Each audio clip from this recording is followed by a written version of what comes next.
మిత్రమా, మానవుడు చేసిన కర్మ ఎన్నడూ క్షమించరు. దేవుడైనా దయతలసొచ్చు, కర్మకు జాలి లేదు. కనుక కర్మను భద్రంగా వాడుకో. ఒక్క మాటకు బుద్ధుడు పలికిన ఒక్క మాట ఒక రాజనర్తకి గుండెను మార్చివేసింది. అర్ధరాత్రి వచ్చి తలుపు తట్టి, బుద్ధ నన్ను ఉద్ధరించంటే బుద్ధుడు అన్నాడు, అమ్మా నీ కుమారుడు నీకేం సేవ చేయాలి? ఒక్క మాట.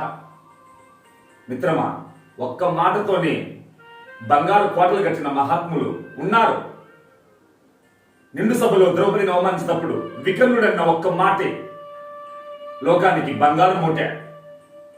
ఒక్క మాట అనలేకనే హరిశ్చంద్రుడు వల్లకాటి కాపల కాశాడు.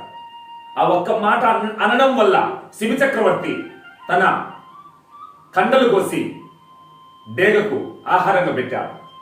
ఆ ఒక్క మాట అనడం వల్లనే బలిచక్రవర్తి 3 అడుగుల దానంతో తనను తాను బలిదానం చేసుకున్నాడు. మిత్రమా, మాట బలం ఎంత గొప్పది. కనుక మాటను కీలు తెలిసి పలికితే తల్లి కంటే మేలు చేస్తుంది.